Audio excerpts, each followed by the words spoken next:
Assalamualaikum warahmatullahi wabarakatuh. Saya Sabrina Mahardika, peserta Latsar CPNS Provinsi Jawa Barat, Angkatan 1, Kelompok 2, NDH 11. Kali ini saya akan menyampaikan hasil pengalaman belajar saya pada Latsar CPNS hari kelima mengenai berakhlakologi di tempat kerja. Dalam hal berorientasi pelayanan, pelajaran yang dapat diambil dari rekan-rekan Indek yang senantiasa melakukan pelayanan pada masyarakat, bahkan di hari Minggu. Dalam hal akuntabel, kita dapat belajar dari auditor di inspektorat yang dalam menyusun laporan hasil pengawasan selalu menggunakan data yang akurat tanpa manipulasi. Nilai kompeten senantiasa ditunjukkan oleh Dinas BMPR dengan adanya construction meeting secara berkala untuk memastikan koordinasi lancar agar pekerjaan sesuai dengan spesifikasi teknis.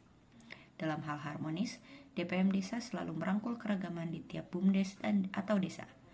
Dinas ESDM menunjukkan perilaku loyal dengan mengembangkan PLTMH di wilayah terpencil demi listrik bagi masyarakat Indonesia. Rumah Sakit Jiwa Cisarua mendemonstrasikan perilaku adaptif dengan cara menyediakan layanan daring sehingga dapat menjangkau masyarakat dalam segala kondisi seperti pandemi COVID-19. Dan terakhir, Bapeda mendemonstrasikan nilai kolaboratif melalui kolaborasi dalam perencanaan dengan DPRD melalui penyampaian pokok pikiran DPRD dalam dokumen perencanaan.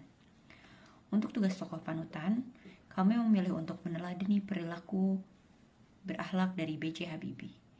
Beliau memiliki sikap berorientasi pelayanan dengan membangun industri strategis seperti IPTN demi kemandirian bangsa. ASN juga perlu melakukan inisiatif di kantor dengan motivasi demi pelayanan bagi bangsa. Dalam hal akuntabel, beliau selalu terbuka dalam menyampaikan data. ASN seyogyanya dapat selalu menggunakan data yang akurat seperti beliau. B.J. Habibie memiliki kompetensi yang diakui di tingkat internasional. Seperti beliau, ASN perlu bekerja dengan memaksimalkan potensinya yang paling maksimal. Dalam nilai harmonis, Habibie dikenal mampu menjalin hubungan yang baik dengan berbagai golongan di dalam maupun di luar negeri. ASN perlu selalu menjaga hubungan baik dan menjauhi tindakan sara demi terjaganya hubungan baik dengan mitra. Loyalitas B.J. Habibie ditunjukkan dengan mengabdi pada negara setelah sempat bekerja di luar negeri. ASN pun harus senantiasa bekerja demi negara dimanapun berada. B.J. Habibie memiliki sifat adaptif, terutama dalam hal teknologi dan politik. ASN, terutama generasi muda, juga harus terus mengakselerasi kemampuan teknologi dan politik yang bergerak dengan cepat dan sangat dinamis. Pada konteks kolaboratif, Habibie percaya kemajuan bangsa hanya bisa dicapai lewat kolaborasi lintas sektor.